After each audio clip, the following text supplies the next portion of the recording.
김 장관님, 네. 그렇다면 이것은 어떤 의미인가? 김여정이 이제는 의전 자리를 현송월한테 내줬다, 이렇게 볼 수 있습니까? 일단 가장 근래에 있었던 행사 중에 북한에서 크고 성대하게 한 행사지 않습니까? 네. 굉장히 공을 들였던 행사고, 또 중국에서는 이 정상급이 14년 만에 북한을 방문을 하고 역대 어느 때보다도 사람을 가장 동원을 많이 한 이런 큰 행사장에 의전 담당으로 데뷔시켰다는 게 과연 그냥 일회용으로 선보였을까? 그러진 않을 것이다.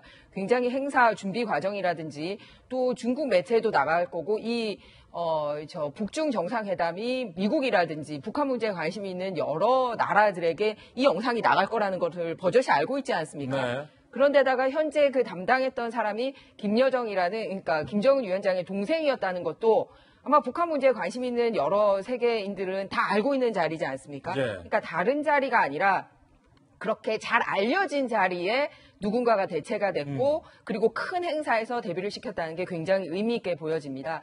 여러분들 잘 아시지만 현송월은 삼지연 관현 악단 단장이기도 하고 이제 당 부부장이기도 한데 그 전에도 북미 정상회담이라든지 또 북러 정상회담에 수행을 했습니다만 본격적으로 더 크게 드러난 거는 이 최근에 자강도의 군수 공장을 방문한 적이 있었어요, 김정은이. 예. 그때부터 조금 더 드러내기 시작하더니, 그러니까 그거는 다 하노이 회담 이후죠. 이렇게 되면 이제 본격적으로 드러난 걸로 봐서 아마 김여정하고의 그런 역할에 대한 체인지를 예. 하고 있지 않나라고 분석이 됩니다. 특히 김정은의 집사로 알려져 있는 그 김창선 부장이 바로 옆에 같이 이제 남자인데요. 계속 이렇게 서로 귓속말도 나누고 상의를 하는 걸로 보여지기 현송월과? 때문에 예. 네, 그러기 때문에 지금 바로 보이는 장면 있네요. 옆에 있는 옆에 남자분입니다. 네, 그러기 그 때문에 사람이 김창선, 김정은의 집사. 네, 그래서 계속 행사에서 저기서도 옆에 나란히 같이 있습니다. 그래서 뭔가 중요한 역할을 긴밀하게 귓속말 네. 주고받고 이런 걸로 보여지기 때문에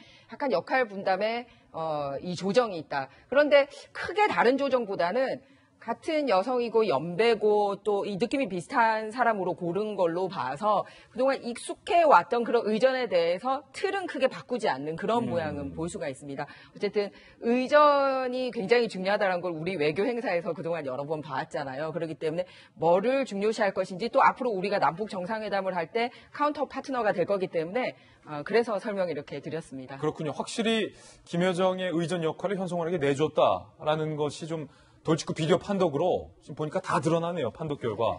근데 한 가지 독특한 게 현송월이 끼고 있었던 이거 한번 여러분들 보이실지 모르겠습니다만 지금 앵커들도 지금 부조정실에 있는 우리 PD님들과 또 우리 제작진들 또 우리 기술 감독님들과 통신을 하기 위해서 이렇게 통신 장비를 저도 끼고 있거든요. 그런데 헌화 소장님, 네. 현송월 단장이 끼고 있었던 게 이 유선이 아니라 보니까 무선인 이어폰이네요. 블루투스예요. 최첨단을 가지고 활용을 하고 있는 것이죠. 저분이 그냥 음악 들으려고 저 끼고 있지 않을 거 아니에요. 현송월 씨가 한국에 와서도 상당히 그 신여성으로서의 모습을 많이 보여줬었기 때문에 저러한 아이템 하나만으로도 많은 의미를 좀 주는 것 같고요. 아까 사진에서 그 단체 사진에 작게 보여줬던 동그라미 안에 있는 사람이 또 김여정 씨잖아요. 김여정의 또 다른 지위를 또 알 수 있는 비디오 판독이 아니었는가 싶습니다. 또한 이제 마지막으로 이미지적으로 좀 얘기를 해드리고 싶은데요.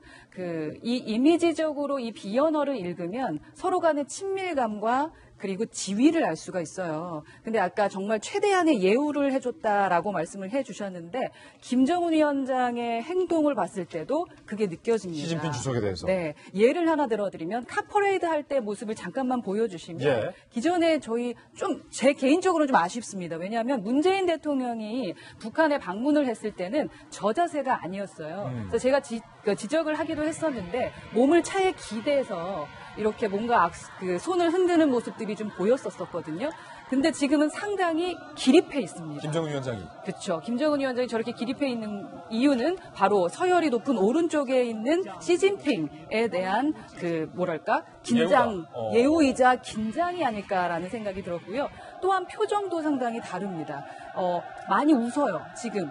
퍼레이드를 할 때. 근데 저 웃음은 사실 진짜 웃음은 같지 않아요. 가짜 웃음, 뒷셈 미소 같아 보이긴 하는데 기존의 문재인 대통령과 함께 갈 때는 사실 저렇게 억지 웃음까지 짓지는 않았었거든요. 그래서 저렇게 한다라는 것은 예우한다. 그리고 나보다 지위가 확실히 높은 사람에 대한 예우를 몸으로도 보여주고 있다라는 것도 느낄 수 있었습니다. 예, 두 정상이 나눈 대화도 취재가 됐습니다. 특히 김정은 위원장과 시진핑 주석이 이런 대화를 주고받았습니다.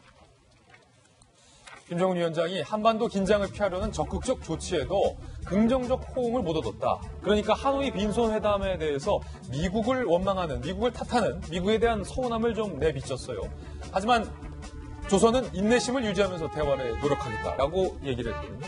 미국에 대한 인내심을 갖겠다. 그러니까 어떻게 보면 어떤 그런 질의할 수도 있는 지금 협상 과정에서 걷어차지 않고 계속 협상에 임하겠다라는 의지를 표명한 거죠. 그러자 시진핑 주석이 북한의 노력을 긍정적으로 평가하겠다. 안보 우려의 해결을 돕겠다. 여기에서의 안보 우려. 사실은 저는 좀 깜짝 놀랐어요. 북한의 무력 도발에 대해서 주변국들이 안보의 우려를 갖고 있는 건데 시진핑 주석은 그게 아니라 김정은 위원장이 갖고 있는 북한의 안보 우려를 언급했던 거거든요. 이 말은 무슨 말이냐.